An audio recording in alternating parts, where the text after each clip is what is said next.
களங்கிடும் மகனே வருவாயா, இயேசு அழைக்கின்றார். கண்ணீர் துடைப்பார், மார்போடு சேர்ப்பார், மாறாது அன்பு நம் இயேசு. கண்ணீர் துடைப்பார், மார்போடு சேர்ப்பார், மாறாது அன்பு நம் இயேசு. இயேசு கிறிஸ்துவுக்குள் பிரியமானவர்களே, உங்களை சந்திப்பதிலே எங்களுக்கு மிகுந்த மகிழ்ச்சி. கிறிஸ்து பிறப்பினுடைய மகிழ்ச்சி, அந்த மகிழ்ச்சி என் உள்ளத்தின் ஆழத்திலிருந்து நான் உங்களுக்கு சொல்லுகின்றேன். அதே போல என் அன்பு நண்பரும் உங்களுக்கு கிறிஸ்துமஸ் செய்தியை அறிவிக்க விரும்புகிறார். எங்களுடைய 2 பேருடைய மற்றும் எங்களுடைய ஜெபங்களுடைய கிறிஸ்து பிறப்பின் நல்வாழ்த்துக்கள். கிறிஸ்துமஸ் நல்வாழ்த்துக்கள். பிரியமானவர்களே, உண்மையிலே உலகமெங்கும் இந்த ஒரு மகிழ்ச்சி தான். உலகமெங்கும் மகிழ்ச்சி. இயேசு கிறிஸ்து பிறந்தது ஒரு மகிழ்ச்சி இல்லைங்களா? அந்த மகிழ்ச்சியை நாம் சாதாரண நிலையிலே பகிர்ந்து கொண்டோம். ஆனால் சில இடத்திலே பார்க்கிற பொழுது ஆடம்பரமான நிலையெல்லாம் செய்து கொண்டு மகிழ்ச்சி அடைந்திருக்கிறார்கள். இந்த மகிழ்ச்சியின் காரணங்கள் என்ன? கிறிஸ்து பிறப்பினுடைய மகிழ்ச்சியின் காரணங்கள் என்ன? கிறிஸ்து பிறப்பின் மகிழ்ச்சி என்கிற ஒரு கருத்தை நான் தூயாவிக்குள்ள சிந்திக்க விரும்புகிறேன். தூயாவை உணர்த்துகின்றதை உங்களோடு கூட பகிர்ந்து கொள்ள விரும்புகிறேன். பிரியமானவர்களே, உலகம் எல்லாம் அடிமைதன வாழ்க்கையிலே வாழ்ந்து கொண்டிருந்தது. ஆசீர்வாதமான நிலையிலே வாழ்ந்து கொண்டிருந்தது. பிதாவாகிய கடவுள் தான் நம்மீது பரிவிரக்கம் கொண்டு தன் ஒரே மகனை இந்த உலகுக்கு அனுப்பி வைத்தார்.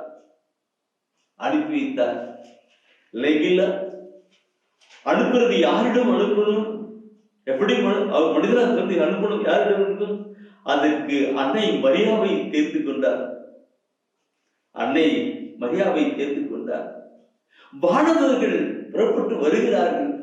வானதர்கள் கபிரியேல் தூதர் வருகிறார். அன்னை மரியாவை சந்திக்கிற பொழுது என்ன சொன்னார்கள்?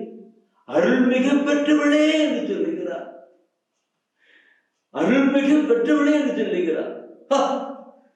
இந்த வானதரும் இந்த எல்லா உலகமெல்லாம் அடிமதத்தில் வாழ்ந்து கொண்டிருக்கிறது. அங்கே ஒரு பரிசுத்தமான ஒரு நிலை வாழ்ந்து கொண்டிருக்கிற அந்த தாயை தேர்ந்து கொண்டு கடவுள் கபிரியேல் தூதரை அனுப்புகிறார். அருள்மிகு பெற்றவளே என்று சொல்லி வாழ்த்துகிறார்கள். நாம் அதிகமா சொல்ல தேவையில்லை. நாம் எல்லாம் எல்லாம் அறிந்திருக்கிறது தான். ஆனால் உள்ளத்தின் உணர்வுகளே அதை நான் சொல்ல வருகிறேன். பார்க்கிறோம் பிரியமானவர்களே, அன்னை மரியாள் இருக்கு. நீ ஒரு மகனை பெற்றெடுப்பீன்னு சொல்றாங்க. மகனை பெற்றெடுப்பீன்னு சொல்றாங்க. அவருக்கு இம்மானுவேல் என்று பேரடிங்கன்னு சொல்றாங்க. இல்லைங்க, இவன் இது முடியுமா? அவள் திருமணம் நிச்சயிக்கப்பட்டவள் தான். ஆனால் இல்லை இல்லையா? அப்படிக்கும் போது எப்படி நடக்கும்? இது எப்படி நடக்கும் சொல்லுகிற பொழுது ஆண்டவரால் முடியாது ஒன்றுமே இல்லை என்று சொல்றாங்க. இது ஆண்டுடைய அடிமை என்று அன்னை ஒன்றுபடுத்துகிறார். என் அன்பானவர்களே, இது ஆண்டுடைய அடிமை. உடைய வார்த்தையின்படி எனக்கு ஆகட்டும் என்று சொன்னார்கள் தாய் மரியாள். உடைய வார்த்தையின்படியே எனக்கு ஆகட்டும். இந்த வார்த்தை என் உள்ளத்தை தொட்ட ஒரு வார்த்தை. எப்படி? இந்த தெய்வீக திருவள்ளுவத்தில் சொல்லப்பட்ட வார்த்தை எல்லாம் ஆண்டுடைய வார்த்தை. அவர் வாய்மொழிந்த வார்த்தை. அன்னை மரியாள் காட்டுக் கொடுக்கிற வார்த்தை என்ன? உம்முடைய வார்த்தையின்படி எனக்கு ஆகட்டும், உம்முடைய வார்த்தையின்படி எனக்கு ஆகட்டும். ஒவ்வொரு நாளும் பைபிளை படிக்கிற பொழுது, இறைவசன வார்த்தையை கேட்கிற பொழுது, அதில் சொல்லப்படுகிற வார்த்தையை ஆண்டவரே இந்த வார்த்தையின்படி எனக்கு ஆகட்டும் என்று சொல்லுகிற பொழுது நமக்கு வாழ்க்கைக்கு ஆசீர்வாதம். இந்த நான் அப்படி சொல்லுனா அன்னை மரியாதை பத்தி நான் சொல்லிக்கிட்டே இருக்கணும். அந்த தாய் மரியாதை அந்த உலகம் கண்டிராத கேட்டிராத வார்த்தையை தான் அந்த அம்மா கேட்டாங்க. கண்ணி கருவுற்று மகனை பெற்றிருக்கின்ற நிலை. இதுவும் உடைய வார்த்தைப்படியாக என் அன்பானவர்களே, இந்த உலகம் கண்டிராத ஒரு வார்த்தையை தான் அன்னை கேட்டாங்க. அப்படி வார்த்தை. அதே போல நம்முடைய வாழ்க்கையில் கூட காண முடியாத, கேட்க முடியாத ஒரு நிலை இருக்கலாம். ஆனால் கூட ஆண்டவரே உடைய வார்த்தையின்படி எனக்கு ஆகட்டும் என்று சொல்லி நாம் ஜெபிக்கிற பொழுது அந்த வார்த்தை நமக்கு வாழ்வாக மாறுகிறது, ஆசிரியராக மாறுகிறது. அன்னை மரியாள் கற்றுக் கொடுத்த ஒரு பாடம் தான். காணா ஒரு கல்யாணத்துக்கு போவாங்க. இந்த மகன் காணா ஒரு கல்யாணத்துக்கு போவாங்க. அன்னை மரியாள் வருது. யோவான் நட்சத்திரம் 2வது சொல்லப்பட்டிருக்கு. அங்க என்ன சொல்ல பண்ணாங்க? அன்னை மரியாதை அங்க போயிட்டு இருக்கிறாங்க. கல்யாணத்துக்கு போறாங்க. அவங்க உறவினர்களுடைய திருமண வாழ்க்கை போய்க்காங்க. இயேசு வரதுக்கு முன்னாடி அம்மா போயிட்டாங்க. இயேசு பின்னாடி சேடர்களோடு கூட வராங்க. வருகிற பொழுது ரசம் திருமண வீட்டுல ரசம் தீர்ந்து விட்டது. அப்ப என்ன சொல்றாங்க? இயேசு வந்த உடனே ஏன் ஓடி போயிட்டு, மகனே ரசம் தீர்ந்துட்டுதப்பா, ரொம்ப பிரச்சனை. சிந்தித்து பாருங்கள். இயேசு வருகிற உடனே இந்த அன்னை யாரிடம் போய் சொல்றாங்க? இவர்தான் முடியும், இவரால் தான் எல்லாம் முடியும்னு அன்னை அதனால்தான் முடித்து பண்ண. அப்ப இயேசு என்ன சொல்றாரு பாத்தீங்க? அந்த வசனம் சொல்லப்படுற 2வது வசனத்துல இயேசு சொல்வாரு எனக்கு, அதுல அம்மா இன்னும் என் நேரம் வரலன்னு சொல்லுவாங்க. அதுக்கு சொன்ன உடனே சொல்லும்போது அந்த அம்மா என்ன சொல்றாங்கன்னாக்க, வேலைக்கார பார்த்துட்டு அந்த பணிச்சரன் இருக்கு, அவர் என்ன சொல்றாரோ அதை செய்யுங்க சொல்லிட்டு போயிடுறாங்க. உடனே நேரம் வரவில்லை என்று சொன்ன பொழுது கூட அங்கே உடனே அற்புதம் நடந்தது அல்லவா? அன்னை மரியாள் தன் வாழ்க்கையில அனுபவித்து கற்றுக் கொடுத்த பாடம் தான் அங்கே சொல்லப்பட்டு நமக்கு கற்றுக் கொடுக்கிறாங்க. அன்பான மக்களை, உங்களுடைய வாழ்க்கையில் ஏதாவது குறை இருந்தால் அவர் என்ன சொல்லுகிறாரோ அதன்படி செய்யுங்கள், உங்களுடைய வாழ்க்கையில ஆசீர்வாதம் சொல்லி கொடுக்கிறாங்க. எனக்கு எப்படி போகுது இதனுடைய வார்த்தை. சரி, இதை நான் சொல்லி போயிட்டே இருக்கலாம். அன்னை மாதிரி அதை பத்தி சொல்லும்போது இறைவசன வார்த்தை போயிட்டே இருக்கும். சேர்த்துக்கலாம். அன்னை கபிரியல் தூதர் அவங்க சொல்றாங்க, உங்களுடைய வார்த்தைப்படி ஆகட்டும், உங்களுடைய இது மாதிரி நான் நிலையை கொண்டு போயிட்டாங்க. வானத்தோடு போறாங்க. போகும்போது லூக்காஸ் நற்செய்தி எடுங்க. அதை லூக்காஸ் நற்செய்தி எடுத்தீங்கன்னாக்க அதுல வானத்தோடு எல்லாம் சொல்றாங்க, சொல்லிட்டு போகணும். லூக்காஸ் நற்செய்தி 2ஆம் அதிகாரத்தை பார்க்கிற பொழுது அந்த 13-14 வசனம் நினைக்கிறேன். அந்த 13-14 வசனத்தை பார்த்தினாக்க அந்த வானதூதர்கள் மேல போகும்போது ஒரு வார்த்தை சொல்லுவாங்க. என்ன சொல்றா? அருமையானப்பட்டுக்கும். அந்த பாடல் தான் நம்ம ஒவ்வொரு நாளும் திருப்பலியில நாம் பாடுகிற பாடலா இருக்கும். அந்த பாட்டு பாருங்க. லூக்காஸ் நற்செய்தியிலே 2ஆம் அதிகாரம் 13-14. உடனே விண்ணக தூதர் பேரணி அந்த தூதருடன் சேர்ந்து உன்னதத்தில் கடவுளுக்கு மாட்சி உரித்தாகுக, உலகில் அவருக்கு உகந்தவருக்கு அமைதி உண்டாகுக என்று கடவுளை புகழ்ந்தது. உன்னதங்களிலே கடவுளுக்கு என்ன பாடிட்டு இருக்கும். அதுல அந்த பிற்பகுதி பார்க்கணும். அந்த வார்த்தை பார்க்கணும். உன்னதிலே கடவுளுக்கு உண்டாக, உலகில் அவருக்கு உகந்தவருக்கு அமைதி உண்டாக. உலகில் அண்ணா, அக்கா, தம்பி, தங்கச்சி, உலகில் அவருக்கு உகந்தவருக்கு, இதோ பார்மாலிட்டிக்கான ஒரு நிலை இல்ல, அவருக்கு உகந்தவருக்கு அமைதி உண்டாகும். அமைதி நம்முடைய வாழ்க்கையில் இன்னைக்கு நிறைய பேர் நாம் பார்க்கும் பொழுது நிம்மதி இல்லாம வாழ்ந்து கொண்டிருக்கிறோம், ஒரு அமைதி இல்லாம வாழ்ந்து கொண்டிருக்கிறோம். குடும்பத்துல அமைதி இல்லை, நிம்மதி இல்லை. இது கிறிஸ்துமஸ் தான். கிறிஸ்துமஸ் நாள்ல எவ்வளவு பேர் இருக்கு இல்ல. அது வெளிப்புறமான ஒரு நிலையா இருக்கலாம். ஆனால் உள்ளத்திலே வசன பாருங்க, உலகில் அவருக்கு ஒன்றவருக்கு அமைதி உண்டாகுது. உன்னதமான மகிழ்ச்சியின் அமைப்புக்காரர்கள் உன்னத வரணும் சொல்லுது. இன்று நம்முடைய வாழ்க்கை உன்னதங்களிலே மகிழ்ச்சி உண்டு. நாம் பாட்டு பாடிட்டு போயிட்டு இருக்கணும். அவருக்கு உகந்தவர்களுக்கு உலகில் அவருக்கு ஆண்டவருக்கு உகந்தவர்களுக்கு அமைகின்றார்கள். அப்படி எப்படி என் அன்பானவர்களை பார்க்கணும். இதெல்லாம் சொல்ல நான் தூயாத போய் இருக்கணும். இயேசு ஆண்டவர் பிறக்கிற பொழுது அவருக்கு சத்திரத்தில் கூட இடம் இல்லை இல்லைங்களா? அவருடைய யோசிப்பார் யோசிப்பு போயிட்டு ஒவ்வொரு கதவா தட்டிருப்பார். வீட்டு கதவெல்லாம் யாரும் திறக்கல, நடந்துட்டு இருக்குது. சத்திரத்தை தான் நடக்குது. அங்க கூட இடம் இல்லைன்னு சொல்ல மாட்டு துணிவுதான் போனாங்க இல்லைங்களா? இன்று இந்த இதயத்தில் இடம் கொடுக்க, இந்த இடத்தில் இடம் கொடுக்கிற பொழுது அந்த அமைதி கடந்து வரும் இல்லைங்களா? இந்த கிறிஸ்துமஸ் பிறப்பு நாள்ல இந்த மகிழ்ச்சியா நான் ஏன் சொல்றேன்னாக்க, இன்றும் அநேகருடைய வாழ்க்கையில அந்த அமைதி இல்லை. உலகப்பிரமான நிலைதான். இயேசு சொல்லுவாரு, இந்த உலகம் எல்லாம் தனதாக்கி கொண்டாலும் உன் ஆன்மா அந்த அனுபவம் இருக்கு. இந்த உலகம் கொடுக்க முடியாத ஒரு அமைதி யாரையா அவர் வைத்திருக்கிறார். அந்த அமைதியை கொடுக்கத்தான் இங்க வந்திருந்தார். என்ன கருத்து? இந்த உலகம் நான் பார்க்கிறோம் பிரிமான பணமோ படிப்பு சொத்து சோமோ கொடுக்க முடியாத ஒரு தெய்வீகமான ஒரு அமைதி உள்ளத்துல வரணும். நிம்மதி எங்கே எங்கே என்று கேட்டு பார்த்தேன்டா, தேடி பார்த்தேன்டா, நிம்மதி இல்லை, சந்தோஷம் இல்லை. அது யார் தருது? அவர் உகந்தவர்களுக்கு. இந்த இதய கடவுளை திறக்க திருவழிப்பாட்டிலே சொல்லப்படுகிற ஒரு வார்த்தை 3 சொல்லப்பட்டிருக்கும். வாசற்படியிலே நின்று கொண்டு கதவை தட்டி கொண்டிருக்கிறார். யாராவது கதவை திறந்தால் உள்ளே சென்று அவர் ஓடுகூட உணவு அருந்துவார் சொல்லப்பட்டிருக்கும் இல்லைங்களா? திருவழிப்பாட்டு யாராவது கதவை திறந்தால் உள்ளே சென்று அமர்ந்திருக்கும். இயேசு பிறப்பதற்கு யார் கதவை திறக்கப்படவில்லை, சத்திரத்திற்கு இடவில்லை, மாட்டு தினத்தில் இருந்தார் என்று பார்க்கணும். நம்முடைய இடத்துல கொண்டு வரணும்.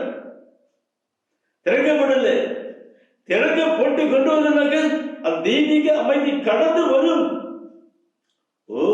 இதெல்லாம் நான் நிறைய சொல்றேன் என் அன்பாளர்களே. இதை சொல்லுகிற பொழுது இந்த அந்த அமைதியின் காரியங்களை பார்க்கிற பொழுது என்ன, இந்த உலகத்தின் காரியங்களை அமைதி காரியங்களை பார்க்கும் பொழுது என்ன,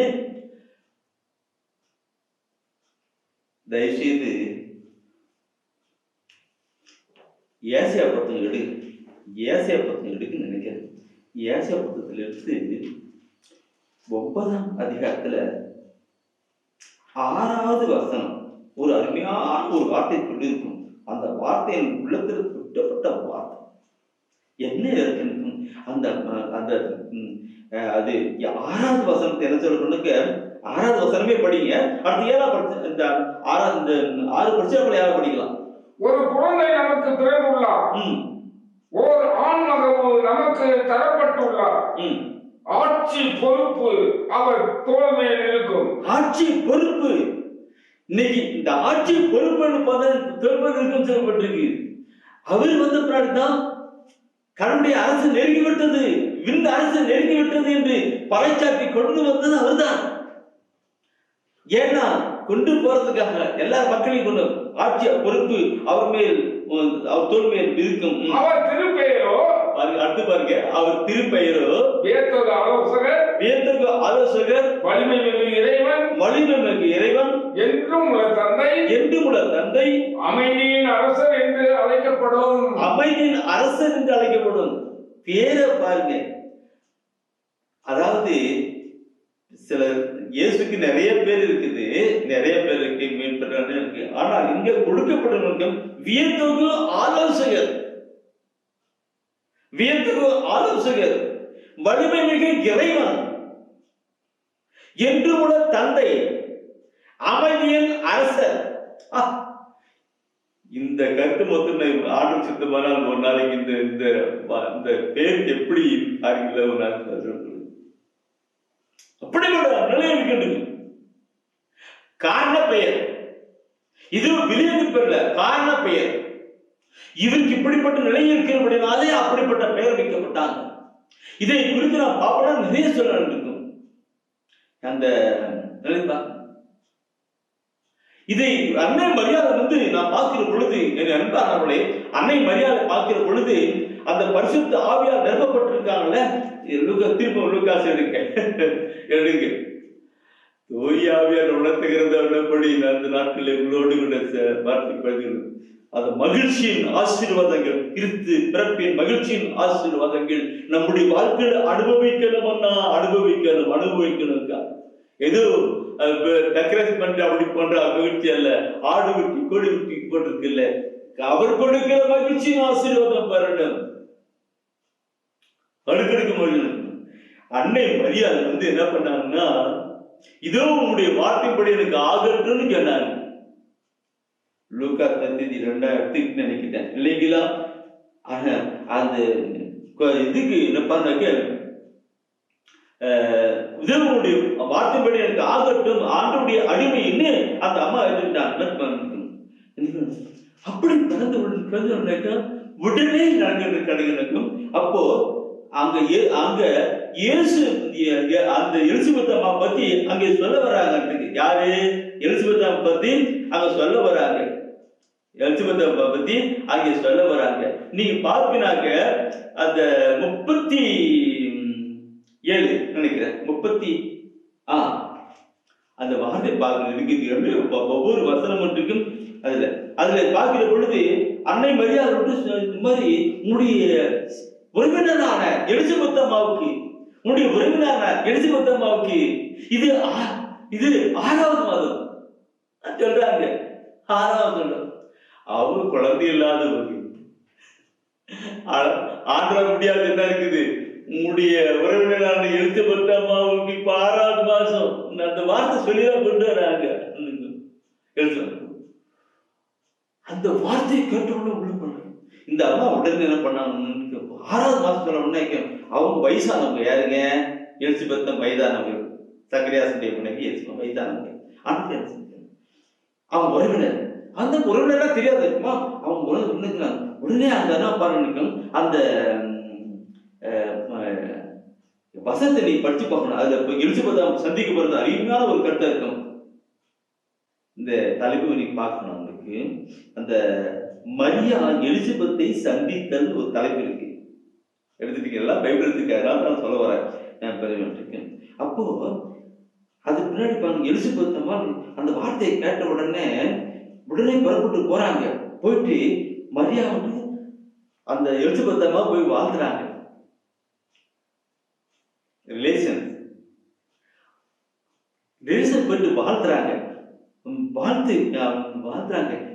நீங்க மீறும் கடலை கொழுக்கப்பட்டுங்க அப்படின்னு சொல்லி வாழ்த்தும் போது அந்த எலிசபெத் அம்மா சொல்லுகின்ற வார்த்தையை கேட்கணும். அதை பார்க்கணும். என்ன சொல்லப்பட்டிருக்கிறது? மரியா 41வது வசனத்தை 41 அப்படியே கொண்டு வாங்க பார்க்கலாம். மரியாவின் வார்த்தை எலிசபெத் கேட்ட பொழுது, அவர் வயிற்றில் இருந்த குழந்தை மகிழ்ச்சியால் துள்ளிற்று. எலிசபெத் தூய ஆவியால் முற்றிலும் ஆட்கொள்ளப்பட்டார். அப்போது அவர் உரத்த குரலில், பெண்களுள் நீர் ஆசி பெற்றவர், உன் வயிற்றில் வளரும் குழந்தையும் ஆசி பெற்றதே. என் ஆண்டவரின் தாய், என்னிடம் வர நான் யார்? உன் வாழ்த்துறை என் காதில் விழுந்ததும் என் வயிற்றில் உள்ளே குழந்தை பேருவகையால் துள்ளிற்று. இந்த வசனத்தை புள்ள படிக்கணும். ஏன்னாக்க அந்த வசன வார்த்தை அன்னை மரியாதை அப்படியே பார்த்துட்டு உடனே புறப்பட்டு போறாங்க. அங்க போயிட்டு அந்த எலிசபெத் வாழ்த்துகிற பொழுது அந்த எலிசபெத் 6வது மாதம். எலிசபெத் 6வது மாதம் அந்த வயிற்றில் இருக்கிற குழந்தை பரிசுத்த ஆவியால துள்ளுகிறது. இதெல்லாம் எலிசபெத் பார்த்துட்டு அங்க சொல்ற வார்த்தை என்ன? ஆண்டவர் சொன்ன வார்த்தை நிறைவேற பேர் பெற்றவர். இது ஆண்டுடைய தாய் என்று சொல்றாங்க. இது ஆண்டுடைய தாய். என்னிடம் இப்படி சொல்றதுக்கு எப்படி அந்த 2 லிங்க் பாருங்க. எலிசபெத் அன்னை மரியாதை நினைச்சுக்கிட்டு வாங்க. எப்படி இருக்கும்? எப்படி இருக்கும்? ஆண்டுடைய தயஞ்சடன் உடனே புறப்பட அங்கே வசந்தம் இருக்கு பாருங்க, உடனே புறப்பட்டு போறாங்க. என் அன்பாகங்களே, இதெல்லாம் கொஞ்ச நேரம் உட்கார்ந்து அமைதியா சிந்தனை பண்ணினாங்க. அப்படியே தூயாவுக்குள் சிந்தனை பண்ணாங்க. தூயாவே நடக்கும். எலிசபெத் வைத்திருக்கிற குழந்தை தெளிவுபடி அந்த 43 ஆண்டுடைய அடிமை சொல்லிட்டு கொண்டாங்க. ஆண்டு அடிமை ஆகிட்டாங்க. இந்த வார்த்தை கேட்க எலிசபெத் வைத்திருக்கிற இருந்தது. என் அன்பாகங்களே, அந்த அன்னை மரியாள், அந்த அன்னை மரியாள் உங்களை பார்த்து என்னை பார்த்து மகனே ஆசீர்வாதமாக இரு சொன்னா என்ன நடக்கும்? எலிசபெத் அம்மா வயது பார்த்து வாழ்த்துகிற பொழுது அங்கே நிறைய நிகழ்வு நடந்தது அல்லவா? அதே போல அன்னை மரியாள் உங்களை என்னை பார்த்து ஒரு வாழ்த்து கூறுகிற பொழுது எப்படி இருக்கும்? இந்த கிறிஸ்துமஸ் நாட்களிலே, இந்த கிறிஸ்து பிறப்பு நாளிலே அந்த அன்னை மரியாள் வைத்திருக்கும் போது அந்த அம்மா வைத்திருக்க எப்படி இருக்கும்? இதை நாம் கொண்டு வரணும், நம்முடைய வாழ்க்கையில கொண்டு வந்து அனுபவிக்கணும். பெரிய மாப்பிள்ளை இதை கொண்டு வந்து அனுபவிக்கணும். அந்த அதான் சொல்ல பாருங்க. இது உலகில் அல்ல, இது உலகில் இல்லை, அவருக்குள்ள கடந்து வருகின்ற ஒரு கருத்து தான் அன்னை மரியாளுடைய வாழ்க்கையில கொண்டு வரணும். என் அன்பானவர்களே, அன்பானவர்களே, வசன வார்த்தைகளை ஒவ்வொன்றும் தூயாவிற்குள் சிந்திக்க சிந்திக்க சிந்திக்க அது மிக ஆழமான நிலையை போயிட்டு கொண்டே இருக்கும். ஆழமான நிலை போயிட்டு இருக்கும். அந்த கிறிஸ்து பிறப்பின் நாட்களிலே நாம் எல்லோரும் உள்ளவா இல்லைங்களா? அந்த நாட்களிலே கொண்டு வருகிற ஒவ்வொரு கருத்தும் எத்தனை அறிவானது இருக்கும். நான் தொடர்ந்து நினைக்கிறேன். இந்த அன்னை மரியாதை பத்தி நான் சொல்லுகிற பொழுது சில இடத்துல நினைப்பான் இருக்கு. இந்த பிரதர் இயேசு அன்னை மரியாதையின் காரியங்களை கொண்டு வரணும். தேர்ந்து கொள்ளப்பட்டவர் அன்னை தாய். அந்த தாய் வழியாக நீங்க நான் தேர்ந்து கொள்ளப்பட்டவர்கள் மக்களால் கடந்து வந்து கொண்டிருக்கிறோம். ஆசீர்வாதத்துக்கு உரிமையாய் மாறிக்கொண்டிருக்கிறோம். எடுங்க லூக்கா தேதி எடுங்க. லூக்கா தேதி எடுத்துட்டு இப்ப எலிசபெத் அம்மை சந்தித்ததை பார்த்தோம் தானா, அது கீழே இருக்கிற பகுதி தான். அது கீழே இருக்கிற பகுதி தான். ஏன்னா அந்த எலிசபெத் சொன்ன போது ஆண்டவர் சொன்ன வார்த்தை நிறைவேறும் என்று நம்பிய நீ பேரு பெற்றவர் எலிசபெத் சொல்றாங்க. அந்த 45வது வருஷத்துல இல்லைங்க, 45வது வருஷத்துல ஆண்டவர் சொன்ன வார்த்தை நிறைவேறும் என்று சொன்னவர் பேரு பெற்றவர். உலகம் கண்டிராத கேட்டிராத வார்த்தை தான் அன்னை மரியாள் கேட்டார்கள், கொண்டு வந்தாங்க, நடந்தது. அங்கே பரிசுத்த ஆவியால் நிரப்பப்பட்டிருக்கிற அந்த எலிசபெத் வாழ்த்துறாங்க. அப்போ பரிசுத்த ஆவியை கொண்டு வராங்க. இது எப்படி? Oh my God Jesus. என் அத்தாக்களே, எல்லாரும் பைபிள் இருக்கிறீங்க. யோவான் 7ஆம் அதிகாரத்தை செய்துங்க. நான் கொண்டு போகணும். தூயா உணர்த்துற யோவான் 7ஆம் அதிகாரத்துல 37, 38, 39 வசனத்தை நீ பார்க்கலன்னா அது சொல்லப்பட்டிருக்கிற வார்த்தை இருக்கும். அது இருக்கும். யோவான் 7ஆம் அதிகாரம் 37, 38 வசனம். அது என்ன சொல்லப்பட்டிருக்கிறது? திருவிழாவின் இறுதியான பெருநாளில் இயேசு எழுந்து நின்று உரத்த குரலில், யாரேனும் தாகமாய் இருந்தால் என்னிடம் வரட்டும், என்னிடம் நம்பிக்கை கொள்வோர் பருகட்டும். மறைநூல் கூறுவது போல் அவருடைய உள்ளத்தில் இருந்து வாழ்வு தரும் தண்ணீர் ஆறால் பெருக்கெடுத்து ஓடும் என்றார். ஓடும் என்று சொன்னார். தம்மிடம் நம்பிக்கை கொண்டிருப்போர் பெறப்போகும் தூய ஆவியை குறித்தே அவர் இவ்வாறு சொன்னார். யோவான்ல 7ஆம் அதிகாரத்துல 37, 38, 3 வசனம் புட்டு வச்சா எவ்வளவு நாள்? அன்னை மரியாதை அந்த பரிசுத்த ஆவிங்கிற தண்ணீரை குடித்தார்கள். அவருடைய உள்ளத்தில் இருந்து தண்ணீர் பொங்கெடுத்தது. அந்த பொங்கெடுத்து ஆறாய் ஓடியது. இங்க பொங்கெடுத்து ஆறாடுது. அந்த ஆறாய் ஓடியதான் எலிசபெத் அம்மா குடிக்கிறாங்க. ஹலோ, சிந்திக்கணும். எப்படி இங்க பொங்கலுக்குது, அது போயிட்டு அவங்க குடிக்கிறாங்க. அந்த குடித்ததுனால அவங்களுடைய உள்ளத்தை வைத்திருக்கிற குழந்தை பரிசுத்தாவியால் தூண்டப்படுகிறது. எத்தனை அருமையான கருத்து! இதெல்லாம் நம்முடைய வாழ்க்கையில கொண்டு வந்து பார்க்கணும். 2000 ஆண்டுகளுக்கு முன்பாக விண்ணகம் விட்டு மண்ணகம் வந்த இயேசு கிறிஸ்து அவருடைய மகிழ்ச்சியின் காரியங்கள் நம்முடைய வாழ்க்கையை கொண்டு வர செய்தியை கேட்டுக்கொண்டிருக்கிறோம். அதற்கு அடிப்படையாக இருந்தவர்கள் அன்னை மரியாள். அதற்கு அடிப்படையாக இருந்தவர் அன்னை மரியாள். அவருடைய கணவர் சூசேப்பர். சூசேப்பரை நான் நினைக்கும் போது பற்றி நினைக்கிறேன்.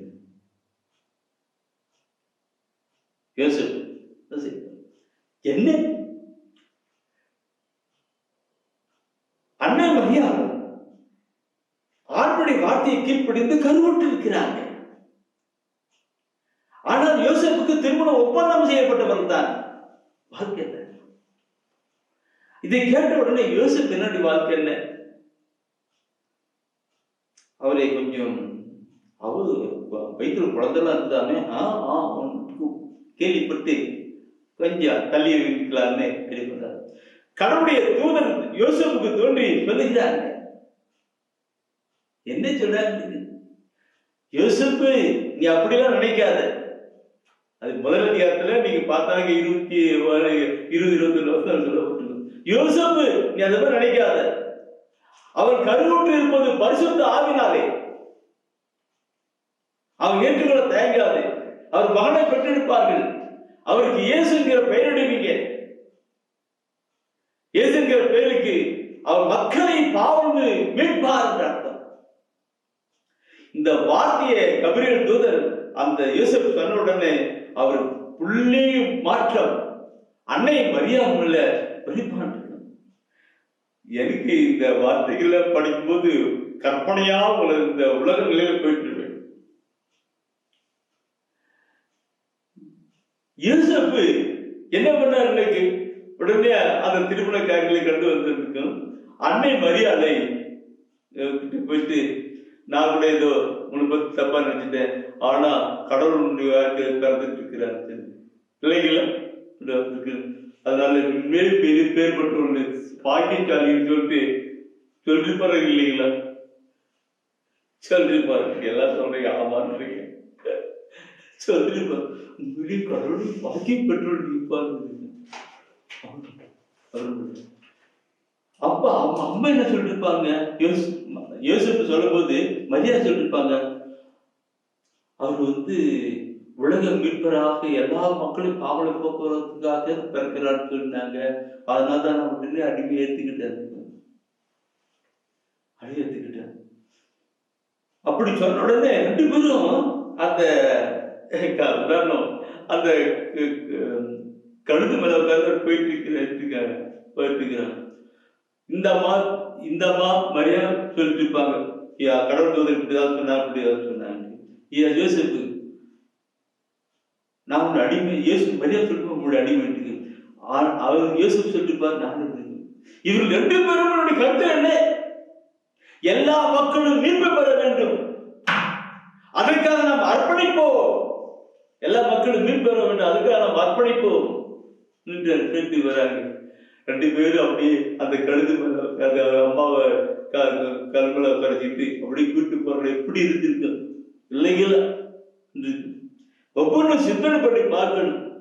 போன இடத்துல இடமில்லாது போனது, அது சத்தத்துல போட்டு அது மாட்டுத்தரத்துல போயிட்டு என்ன எப்படிலாம் யோசிப்படி வாழ்க்கையை பார்க்கணும். அந்த மீட்பை கொண்டு வருக்காக என்ன செஞ்சேன்? என் அன்பர்கள் இதெல்லாம் சொல்ல நிறைய சொல்ல அந்த என்ன இந்த நாட்டிலே அப்படிப்பட்ட ஒரு நிலையிலே சில வேலைகளை பார்க்கும் பொழுது ஒரு குடும்பத்திலே கணவன் நல்ல பக்தி விசுவாசம் உள்ளவராக இருப்பார், மனைவி எதிர்மறையா இருக்கும். சில இடத்துல பார்க்கிற பொழுது மனைவி நல்ல பக்தி விசுவாசம் உள்ளவராக இருப்பார், ஆனால் கணவன் அதுக்கு எதிர்மறையா இருப்பார், வாழ்ந்துட்டு இருப்பார். அங்க எப்படி இல்லைங்களா?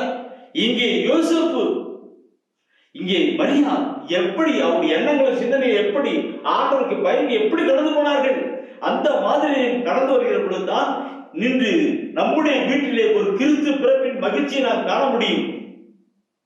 இல்லைன்னா இல்லை, இல்லைன்னா இல்லை. அவன் பார்க்கணும் அவருக்கு. யோசேப்பும் மரியாவும் எந்த நிலையிலே அப்படி கொண்டு வந்தாங்க. இது நான் சொல்ல அன்பானவர்களே, யோசேப்புக்கு கடவுள் சொன்னாரு இப்படி பேர் அவருக்கு இயேசுங்கிற பேருவான்னு. அன்னை மரியாதை சொல்றாங்க இம்மானுவேல் என்று பேர் இருந்தது. அந்த இம்மானுவேல் கடவுள் நம்மோடு சொல்லப்பட்டிருக்கு. இந்த வசன வார்த்தையை பார்க்கும்போது பேர் எழுதுவது இருக்கும். அதான் அல்ல. இதை தயவுசெய்து ஏசியா புத்தகம் கொடுங்க.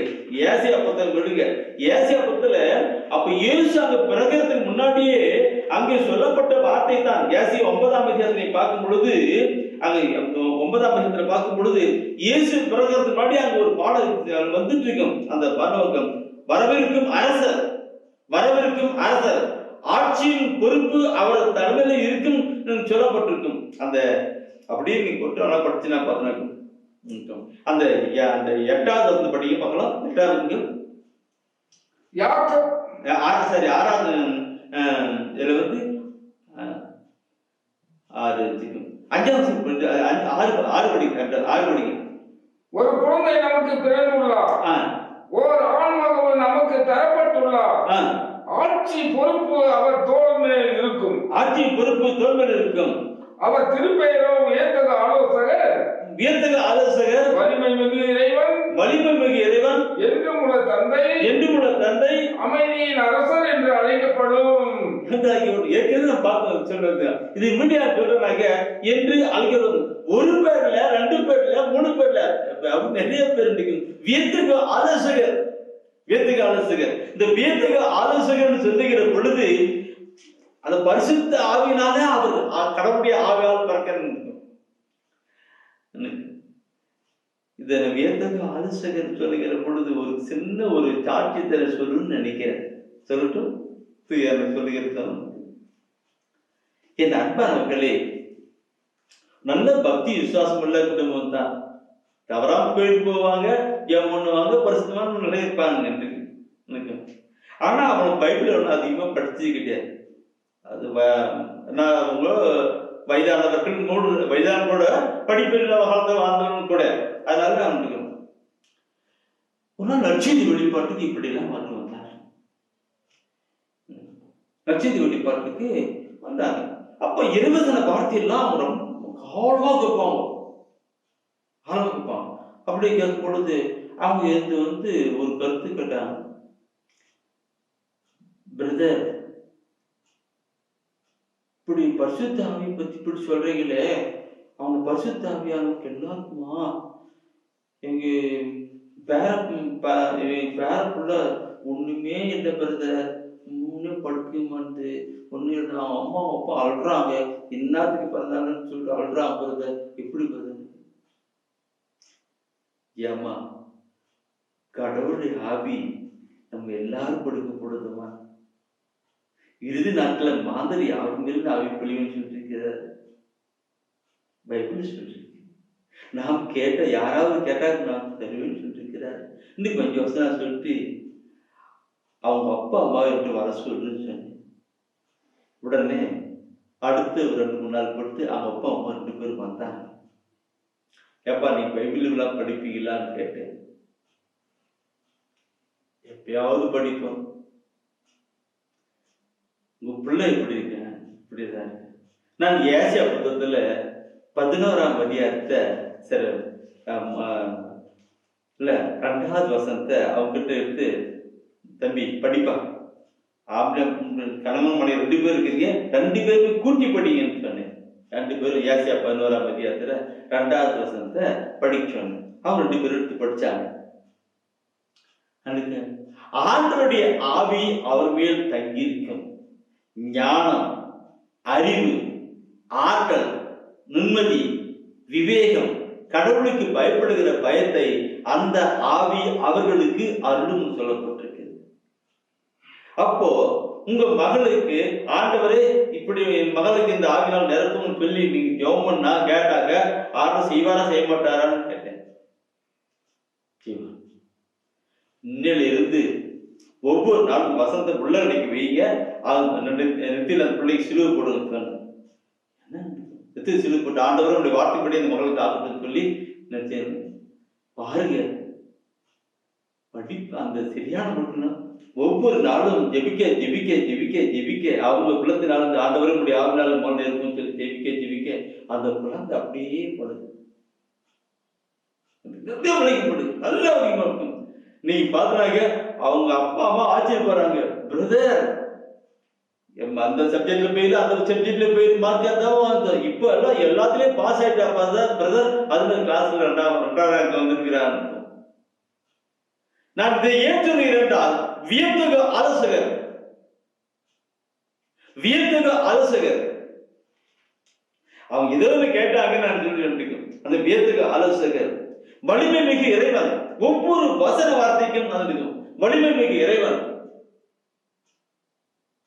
என்றுமுள்ள தந்தை, என்றுமுள்ள தந்தைன்னு சொல்லுகிற பொழுது என் அன்பானவர்களே, என்றுமுள்ள தந்தை பைபிள்ல நிறைய இடத்துல அந்த வெண்டுமுள்ள தந்தைன்னு சொல்லல அந்த வார்த்தைக்கு நிறைய கருத்து இருக்கு. வெண்டுமுள்ள தந்தை அமைதியின் அரசர், அதான் நேற்றுக்கு சொல்லும் போது நலமலுக்கு அமைதி, அமைதி இந்த உலகம் கொடுக்க முடியாத அமைதி, அந்த ஆவியிலே நமக்கு அமைதி, அவர் அரசராயிருக்கு. இந்த வசனத்தின் கருத்துக்கள் ஒவ்வொன்றும் அந்த பேருக்கு ஒவ்வொன்றுக்கும் நான் அடுத்த சொல்றேன், ஒவ்வொன்றுக்கும் நிறைய கருத்து இருக்கிறது.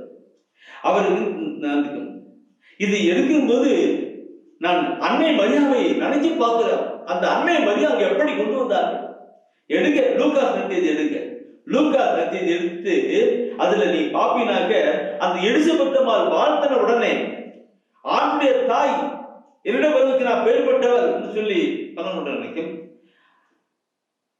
ஆண்டு சொன்ன வார்த்தை நிறைவேறும் என்று நம்பிய நீங்க பேறு பெற்றவர் என்று சொல்லி அவங்க வாழ்த்த உடனே, அந்த எழுத்து வாழ்த்த உடனே அந்த அம்மாவுக்கு தூய ஆவியால் நிரப்ப, அன்னை மரியா தூய ஆவியால் நிரப்பப்பட்டு ஒரு பாட்டு பாடுறாங்க. அந்த பாட்டு என்ன அருமையான பாட்டு, அந்த பாட்டை மாத்திரம், அந்த பாடலை மாத்திரம், அது கருத்தை மாத்திரம் நினைச்சு பார்த்தா நிறைய கருத்து திருப்ப முடியும், நிறைய கருத்து, மணிக்கணக்க கூட சொல்லலாம், மணிக்கணக்கு கூட சொல்லலாம். அதை பார்க்கலாம். லூக்காஸ் நட்சத்திரத்துல முதல் அதிகாரத்தில் பார்க்கிற பொழுது அந்த 46ஆம் வசனத்துடைய மேற்பகுதி மரியாவின் பாடல், மரியாவின் பாடல், அந்த பாடல் அப்படியே ஆரம்பிக்கலாம் பாருங்க. அது அந்த சொல்லு அதை கேட்டவுடன் அதை கேட்ட மரியா பின்வருமாறு கூறினார். என்னது 47ஆம் வசனம், ஆண்டவரை எனது உள்ளம் போற்றி பெருமைப்படுத்துகின்றது, பெருமைப்படுத்துகிறது. என் மீட்பராம் கடவுளை நினைத்து என் மனம் பேருவகை கொள்கிறது. ஆண்டவராம் என் உள்ளம் போற்றி பெருமைப்படுத்துகிறது. அந்த அன்னை மரியாள் எந்த நிலை பார்க்கணும், அந்த அன்னை மரியாள் நிலையில் நமக்கு கொண்டு வருகிற நிலைத்தான் சிறப்பட்டு இருக்கிறது. பிரியமானவர்களே, ஏற்பட்டிருக்கிறது அந்த அன்னை மரியாள் நிலைத்தான் நமக்கு கொண்டு வருகிறார் நினைக்கிறது. என் உள்ளம் அந்த மீட்பராம் கடவுளை நினைத்து என் உள்ளம் என் மனம் பேருமையை கொள்ளுகிறது. எந்த அளவுக்கு உணர்ந்தவன் சொல்லிருப்பான்னு பார்த்துக்கணும். அடுத்த வசனம் பார்க்கும் போது என்ன சொல்கிறது, ஏனெனில் அவர் தம் அடிமையின் தாழ்நிலையை கண்ணோக்கினார். இது முதல் எல்லா தலையும் உதயநேரும் என்னை பேர் பெற்றவர் என்பர். என்ன அர்த்தம்? அவர் தம் அடிமையின் தாழ்நிலையை கண்ணோக்கினார். இது முதல் எல்லா தலைமுறையினரும் என்னை பேருடையாக நினைக்கும். அது அம்மா, அந்த தாய் மரியா அவங்களா சொல்ல கடவுளுடைய ஆவியினால் ஆட்கொள்ளப்பட்டு நிரப்பப்பட்டு செயல்பட்டதுனால தான் சொல்லிருக்கிற வார்த்தை. இன்னைக்கு நடக்குதா? நடந்துட்டு இருக்கா? 2000 ஆண்டுகளுக்கு அந்த அம்மா வந்துட்டுங்க. ஆனால் இந்நாள் முறை எல்லா தலைமுறையின பேருடைய போற்றப்படும் சொல்றாங்க. நடந்துட்டு இருக்கிற ஒரு கருத்து. Praise the Lord. Praise the Lord. மரியே வாழ்க. மரியே வாழ்க. எனக்கு என்ன வாழ்த்து இருக்குது. இன்னும் எல்லா தலைமையும் பேருடைய போற்றுன்னு சொல்லப்பட்டிருக்கு. எனவே தான் இந்த வேலை மரியே வாழ்க நான் சொல்லி கொடுத்து வந்துருக்கு. பேருடைய இல்லாத அடுத்து நீ பாப்பினாங்க அடுத்த வசனம் சொல்லப்பட்டிருக்கிற வார்த்தையை பாருங்க. அடுத்தது இந்த இதெல்லாம் எடுத்து மரியா பாட போல 40 நாட்கள் நிறைய பாட்டு பாடிட்டு இருக்கிறோம். பாடல் இருக்கீங்களா? பாடணும். அடுத்த வசனம் படி என்ன சொல்லுகிறது? ஏனெனில் வல்லவராம் கடவுள் எனக்கு அரும் பெரும் செயல்கள் செய்துள்ளார். தூயவர் என்பது அவரது பெயர். தூயவர் என்பதே அவர் பெயர். தூயவர் அவருக்கு பேருங்க. நம்ம என்ன சொல்றோம், வேதங்கள் சொன்ன அதுல போட்டு இம்மானுவேல் பேர் கிடையாது. அங்க என்ன சொல்றீங்க, மீட்பு இயேசுங்கிற பேர். இங்க பேரு தூயவர். எத்தனையோ பேர்கள் இதுல பேரு தூயவர். அதனால திருப்பலி பேரு தூயவர் தூயவர் பாடுவோம் இல்லைங்களா? அவர் தூய்மையாக கடந்து வந்தார். அவர் பேர் தூயவர். இந்த தூயவர் என்ற நிலையை பார்க்கிற பொழுது நண்பர்களே, அந்த வார்த்தைகள் எந்த பேருக்கு மாத்திரமல்ல, அது செயல்படுத்துகிற கொண்டு வருகிற ஒரு காரியமா இருக்கிறது. மீட்பராம் இயேசு கிறிஸ்து நமக்காக விண்ணகம் விட்டு மன்னகம் வந்தார். எதற்காக வந்தார்? தந்தையாம் கடவுள் அனுப்பப்பட்டார். எதற்காக வந்தார்? எபிரேயர் திரும்ப கேட்டீங்க. எபிரேயர் திரும்ப எடுத்து 5ஆம் அதிகாரத்துல 8வது வசனத்தை படிச்சுட்டு அடுத்த 9வது வசனத்தை எடுத்துக்க. ரெண்டுங்க. எபிரேயர் 5ஆம் அதிகாரம் 8 and 9. அந்த கருத்தை பார்க்கணும். எப்படி எல்லாம் கொண்டு போய்ப்பட்டதுன்னு பார்க்கணும். தூயாவில் எப்படி செயல்பட்டதுன்னு பார்க்கணும். அவர் இறைமகனாய் இருந்தும் துன்பங்கள் வழியே கீழ்ப்படிதலை கற்றுக்கொண்டார். அவர் நிறைவுள்ளவராகி தமக்கு கீழ்ப்படிவோர் அனைவரும் என்றென்றும் மீட்படைய காரணமானார். மீட்பு பாவத்தின் அடிமைத்தனத்திலிருந்து, பிசாசின் கொடுமையிலிருந்து, கவலை கண்ணீர் துக்கத்திலிருந்து மீட்படைய அவர் காரணமானார். கீழ்ப்படிந்து இயேசுவே எங்களுக்கு நல்ல கீழ்ப்படி இருக்குதுங்க. முடிய அன்னைமர்களை போல் நாங்கள் கொடுத்தோம் இல்லைங்களா? கீழ்ப்படிதல். அந்த கீழ்ப்படிதல் எப்படி சாதாரணமான கேள்வி இருக்கும். அதாவது இந்த நாளில் இந்த கீழ்ப்படிதல் பத்தி பார்த்தோம்னாக்க நிறைய ஆசிரியர் கடந்த நாட்களில் கூட கீழ்ப்படிதல் செய்தி கொடுத்தேன். ஆனா கொஞ்சம் இதாகி போச்சு. எனக்கு கீழ்ப்படிதல் ஆசீர்வாதத்துக்கு 2 கருத்து தான். ஒன்று பரிசுத்தம், 2வது கீழ்ப்படிதல். அவருடைய வார்த்தை கீழ்ப்படிதல். பரிசுத்தம் கடவுளுக்கு உண்மையான ஒரு வாழ்க்கை வாழ்வது. அடுத்தது ஆண்டு வார்த்தையை கேட்டு கீழ்ப்படிதல். அப்போ அவர் வாழ்க்கையை ஆசீர்வாதம். கீழ்ப்படி எப்படி சாதாரணமான கீழ்ப்படிதல் இல்ல. எப்படிப்பட்ட கீழ்ப்படிதல்? அது அவர் தான் செய்ய முடியும். அவர் தான். பிலிப்பியர் 2ஆம் அதிகாரத்தை நீ பாப்பீங்கன்னா, பிலிப்பியர் 2ஆம் அதிகாரத்தை நீ பாப்பீங்கன்னாக்க அது சொல்லப்பட்டிருக்கிற வார்த்தை அருமையான ஒரு வார்த்தை. பிலிப்பியர் 2ஆம் அதிகாரத்தில் சொல்லப்படுகிற வார்த்தை அருமையான ஒரு வார்த்தை இருக்கு. அதுல பார்க்கணும் 2ல 6, 7, 8 3 வசனத்தை படிங்க. 6, 7, 8 எல்லாம் எடுத்திருக்கீங்க தானே? நன்றி. நான் சொல்லும்போது நிறைய வார்த்தை சொல்லுவோம் பிரதர் சொல்றீங்க. கீழே குடிச்சிருக்கிறேன் போட்டு பாருங்க எடுத்துக்கிறீங்க. பிலிப்பியர் 2ஆம் அதிகாரத்துல 6, 7, 8 அந்த 3 படிக்கலாம். கடவுள் வடிவில் விளங்கிய அவர், கடவுள் தன்மையில விளங்கிய அவர் கடவுளுக்கு இணையாயிருக்கும் நிலையை வலிந்து பற்றி கொண்டிருக்க வேண்டியது ஒன்றாக கருதவில்லை. ஆனால் தம்மையே வெறுமையாக்கி அடிமையின் வடிவை ஏற்று மனிதருக்கு ஒப்பானார். மனித உருவில் தோன்றி சாவை ஏற்கும் அளவுக்கு, அதுவும் சிலுவை சாவையை ஏற்கும் அளவுக்கு கீழ்ப்படிந்து தன்னையே தாழ்த்தி கொண்டார். எனவே கடவுளும் அவரை மிகவே உயர்த்தி எப்பெயருக்கு மேலான பெயரை அவருக்கு அருளினார். இந்த பேரு சொல்றது அப்படி கொண்டு வர எப்பேருக்கு மேலான பேரு கடவுளும் அவருக்கு அப்படியே உயர்த்தினார். இதை நான் ஒவ்வொன்றும் பார்க்கும் பொழுது அவர் எப்படி கீழ்ப்படிந்து கடந்து வந்தாரு வந்து மீட்பளிக்க கடந்து வந்தாரு. எபிரேயர் படிச்சிருந்தானே 5ல் 8 படிச்சிருந்தானே. இந்த வசன வார்த்தையெல்லாம் படிக்கிற பொழுது இப்படி இருக்குன்னு, என் அன்பானவர்களே அன்பானவர்களே அன்பானவர்களே. நான் சகோதரன் பார்க்கிற பொழுது இந்த உலக போக்கில் உலக போக்கில அப்படியே வாழ்ந்து போனவன் தான். நான் போன போக்கு வேற, அவர் போன போக்கு வேற. ஆனால் கடவுளுக்கு கீழ்ப்படிந்து கடந்து வந்தோம் ஆண்டுடைய வார்த்தை எல்லா மக்களுக்கு சொல்லணும், மீட்பின் பாதையை கொண்டு வர வேண்டும் என்று கடந்து வந்தோம். நாங்க ஆரம்ப காலத்திலே நாம் பட்ட பாடுகள் சாதாரணமான பாடுகள் அல்ல. இன்னைக்குதான் டிவியில் உட்கார்ந்து மாடியில இருந்து பேசிட்டு இருக்கிறோம். ஆனால் ஆரம்ப காலகட்டத்திலே டிவிலாம் வந்துருக்கிறது, அப்ப இருக்கும் நான் போகல. ஆரம்ப காலகட்டத்திலே வீடு வீடாக, தெரு தெருதாக, கிராமம் கிராமமாக, பங்கு பங்காக நடந்தே போய் சாப்பாடு இல்லாமல், படுக்க இடம் இல்லாமல் எவ்வளவோ கஷ்டப்பட்டு கடந்து வந்து என் ஆண்டு அந்த வசனத்தை படிச்சா மாதிரி போதாது, அதை கீழ்ப்படியாக்கும். அப்போ நாமளும் அந்த சகோதரன் பார்க்கும் வசனத்தை படிக்கும் பொழுது எப்படிலாம் இயேசு பாருங்க, அங்கிருந்து இங்க வந்து இப்படி எல்லாம் இருந்தாரு, நாம என்ன பண்றோம் அப்படி இந்த வசன வார்த்தையை உள்ளடங்கி கொண்டு வந்தனால அப்படியே கடந்து வந்தது.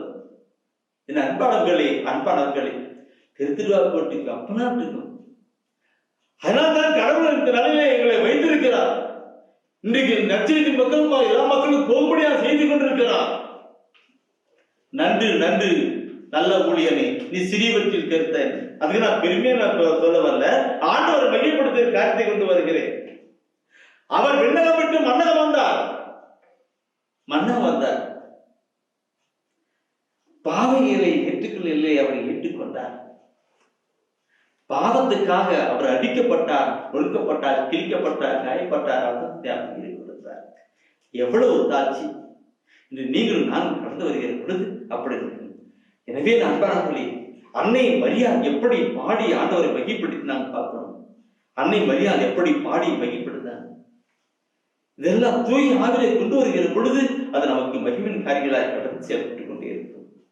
ஒப்பு கிடைக்கலாம். அன்னை மரியா பாடின பாடலை கூட இந்த வேளையில நாம் அடிக்கடி நினைத்து பார்க்க வேண்டும். தூய ஆவிலை கொண்டு வருகிற ஒரு கருத்தாக இருக்கிறது.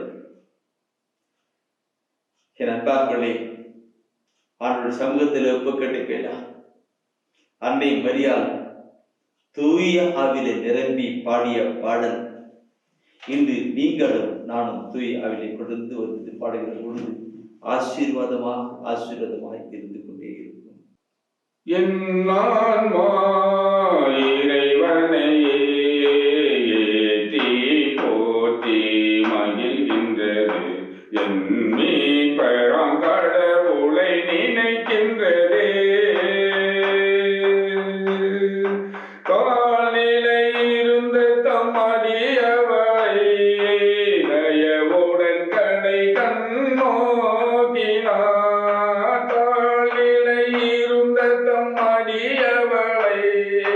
தயவுடன் கடை கண்ணோக்கினார். இந்நாள் முதலாய் தலைமுறைகள்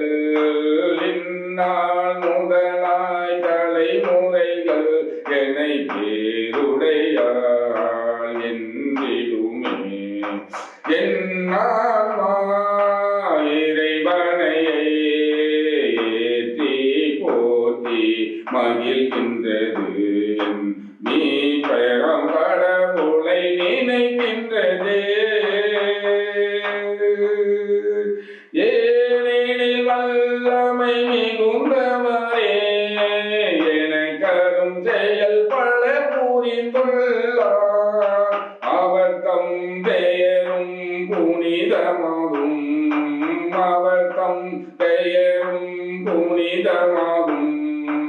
அவரின் இரக்கமும் துணையாகும். இறைவனையே ஏற்றி போற்றி மகிழ்கின்றது, என் மீட்பராம் கடவுளை நினைக்கின்றது.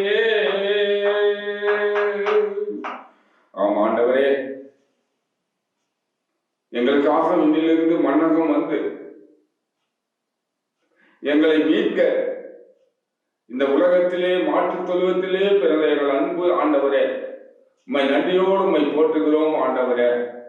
எங்கள் முழு இதயத்தோடும் முழு ஆற்றலோடு உம்மை துதிக்கிறோம், போற்றுகிறோம் ஆண்டவரே. இதோ இந்த நாளின் அமைதியின் அரசராக, ஆலோசகராக ஆண்டவரே, எங்கள் உள்ளத்திலும் இல்லத்திலும் பிறந்திருக்கிற அன்பு தெய்வமே, உம்மை நன்றியோடு உம்மை துதிக்கிறோம், போற்றுகிறோம் ஆண்டவரே. இதோ இந்த நாளிலே ஆண்டவரே, உலகமெங்கும் ஆண்டவரே உமது பிறப்பை மகிழ்ச்சியோடு கொண்டாடி இருக்கிற இந்த நாளிலே ஆண்டவரே, ஆண்டவரே எல்லா வீடுகளுக்கும் ஆண்டவரே, எல்லா உள்ளங்களுக்கும் ஆண்டவரே, அமைதியின் அரசராக நீர் எழுந்து வந்திருப்பதற்காக உமக்கு நன்றி செலுத்துகிறோம் ஆண்டவரே. அன்னை மரியாள் போற்றியது போல ஆண்டவரே, இதோ இந்த நாளில் அடிமையாக இருக்கிற எங்கள் மீது இரக்கம் வைத்திருப்பதற்காக உமக்கு நன்றி செலுத்துகிறோம் ஆண்டவரே. நன்றியோடு உம்மை போற்றுகிறோம், ஒப்பு கொடுக்கிறோம். ஆசீர்வதியும் ஆண்டவரே, ஆசீர்வதியும் ஆண்டவரே. எங்களுக்காக இந்த உலகத்திலிருந்து ஆண்டவரே, விண்ணுலகிலிருந்து இந்த உலகத்திலே மனிதனாக பிறந்து எங்களை மீட்க வந்த இயேசு கிறிஸ்து ஆண்டவரே, நன்றியோடு போற்றுகிறோம் ஆண்டவரே, துதிக்கிறோம், ஆராதிக்கிறோம், நன்றி செலுத்துகிறோம். எங்கள் உள்ளங்களுக்கும் இல்லங்களுக்கும் நீ அமைதியின் அரசராக வீட்டிருப்பதற்காக நன்றி செலுத்துகிறோம். எங்கள் அருமை இயேசுவின் அற்புத பெயரிலே ஜெபிக்கிறோம் எங்கள் நல்ல தந்தையே. ஆமென், ஆமென், ஆமென்.